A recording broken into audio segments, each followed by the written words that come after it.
Es tut mir leid, Ihnen das sagen zu müssen, aber Sie haben Krebs. Ich konnte nichts mehr sagen. Ich bin vom Stuhl aufgesprungen und bin einfach aus der Klinik gerannt.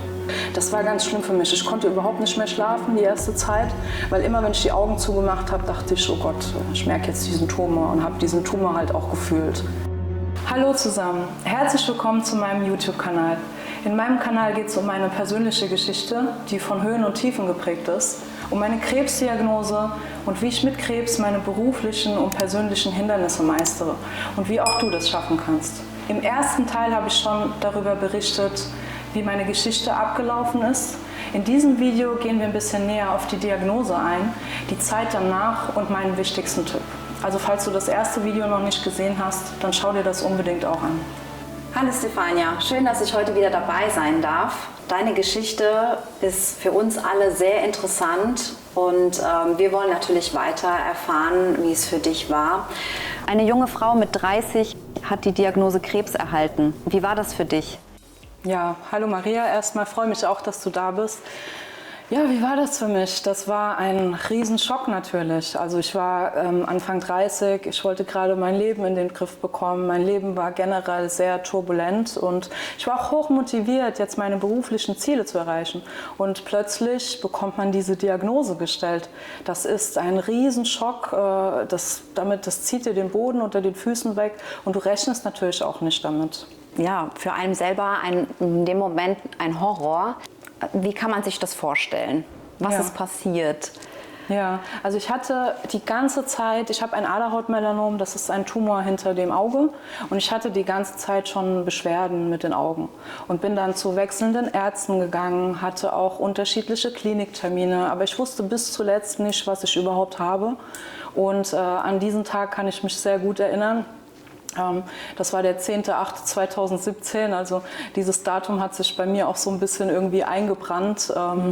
Ich war da in der finalen Klinik und das ist folgendermaßen abgelaufen. Ich musste wirklich sehr lange warten und man kennt das ja von sich selbst, wenn man nervös ist, je länger man warten muss, man wird ja immer noch nervöser. Ich hatte auch irgendwie ein mulmiges Gefühl, muss ich sagen. Und zu Beginn hatte ich geplant, dass ich diesen Termin alleine wahrnehme. Aber ich bin wirklich froh, dass ich doch eine Begleitung mitgenommen habe, weil ich den Weg nach Hause, diese stundenlange Heimfahrt, hätte ich alleine gar nicht geschafft. Ja, und um auf deine Frage zurückzukommen, wie ist das abgelaufen?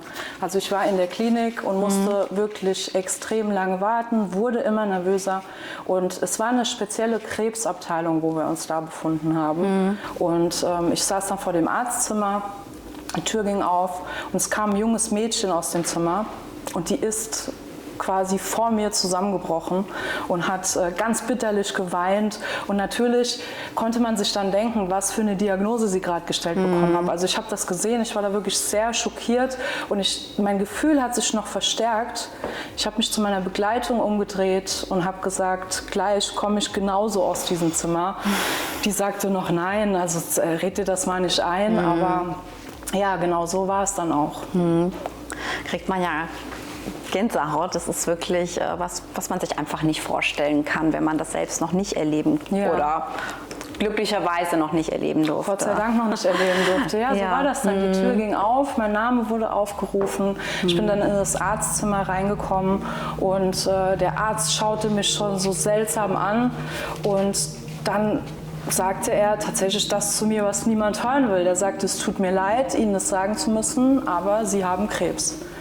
Und das war so schockierend für mich, so stark, dass ich konnte nichts mehr sagen. Ich bin vom Stuhl aufgesprungen und bin einfach aus der Klinik gerannt.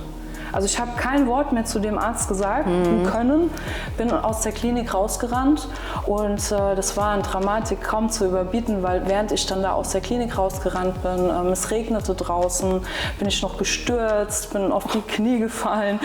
Ja, jetzt im Nachhinein, ja, kann ich jetzt vielleicht ein bisschen auch drüber schmunzeln, bedingt natürlich. Aber das war total traumatisiert. Also ich wollte das gar nicht hören und ich wollte quasi davor wegrennen und bin dann rausgerannt und kann dir auch gar nicht sagen, wie lange ich da draußen war. mein Zeitgefühl war weg. Ich fühlte mich komplett verwirrt. Es war irgendwie, als wäre ich irgendwo gegengelaufen. Also es war so ein Gefühl, was wirklich schwierig in Worte zu fassen ist. Und ich war quasi immer noch vor dieser Klinik. Es kam mir vor wie Stunden oder wie Tage. Ja, und dann bist du dann zurück quasi in diesem Gesprächsraum und wurde dann quasi entschieden, was passiert? Oder wie kam das dann? Bist du dann einfach nach Hause gefahren und hast Nein, gesagt, okay. noch lange nicht.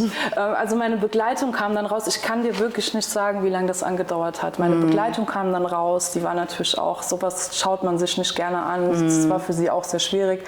Die hatte Tränen in den Augen und die sagte, komm, wir müssen jetzt wieder reingehen.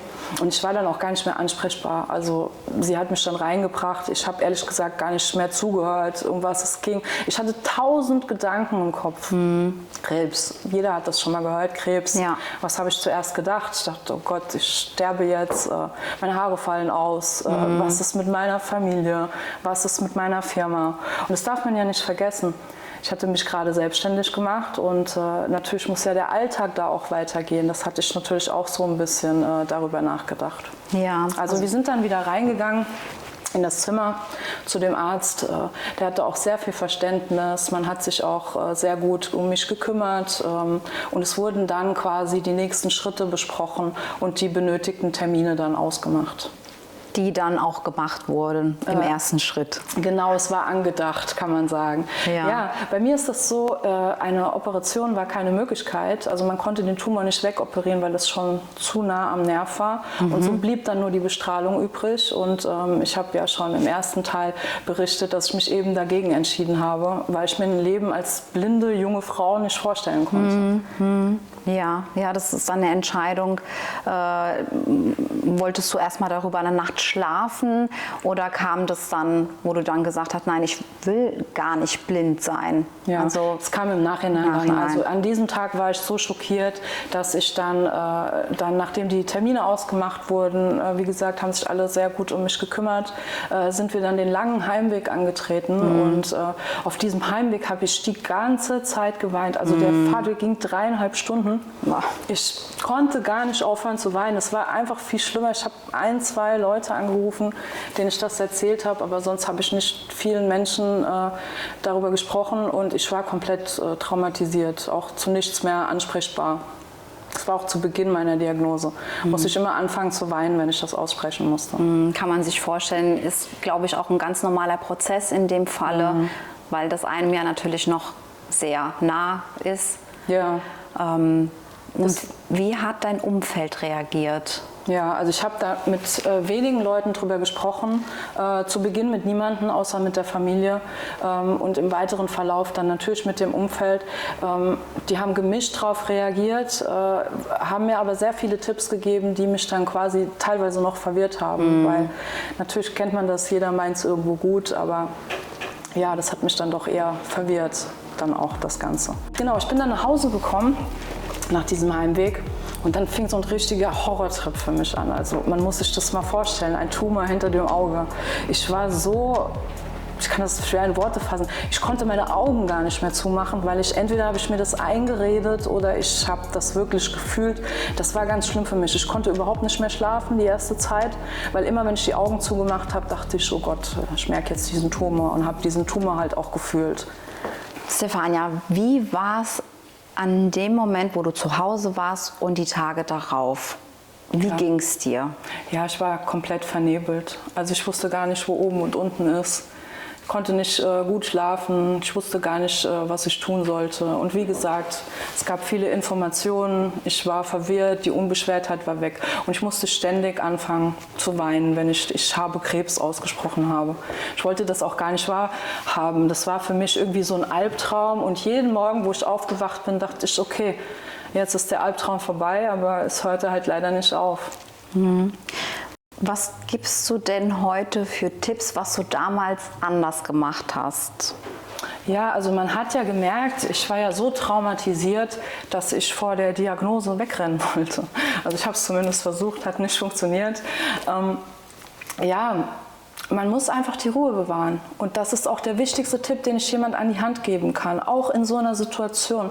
Bewahr die Ruhe, nimm dir einen Moment Zeit und vor allen Dingen informier dich selbst. Das habe ich im Nachgang gemacht. Ich habe dann sehr viele verschiedene Ansätze ausprobiert. Bei mir war es ja so, dass ich nicht operiert werden konnte. Von der Bestrahlung wäre ich blind geworden. Und deswegen habe ich mich entschieden, das Leben als blinde Frau nicht weiterzuführen und hatte mich quasi schon so auf meinen Tod vorbereitet. Und der wichtigste Tipp wirklich, egal ob das jetzt eine gesundheitliche Herausforderung ist, bewahre die Ruhe, auch wenn das schwierig fällt in erster Instanz. Lies dir Dinge durch, übernimm Eigenverantwortung und recherchiere auch, weil dieses Wissen ist die Basis dann für dich selbst, um Eigenverantwortung zu übernehmen. Okay, ja, man hat darüber auch nie nachgedacht selber. Man geht dann zum Arzt, man kriegt so eine Diagnose. Wie war das dann für dich? Du hast dich ja dann gegen entschieden, eine Bestrahlung zu machen, richtig? Genau, korrekt, ja. Genau. Was hast du gemacht? Ich habe da viele verschiedene Ansätze gemacht. Also da machen wir auch noch mal ein separates Video darüber, wo ich wirklich detailliert darauf eingehe. Ich war ja gezwungen, diesen Weg zu gehen. Also man konnte mich nicht operieren, sonst hätte ich natürlich die OP in Anspruch genommen. Aber das war in meinem Fall keine Möglichkeit und deswegen musste ich so ein paar Dinge ausprobieren. Aber das ist sehr umfangreich und da gehen wir dann noch mal im nächsten Teil drauf ein. Okay, dann stelle ich an dieser Stelle keine weiteren Fragen. Ja. Gut, das macht natürlich auch Sinn, dass wir dann im nächsten Termin quasi darüber sprechen. Genau.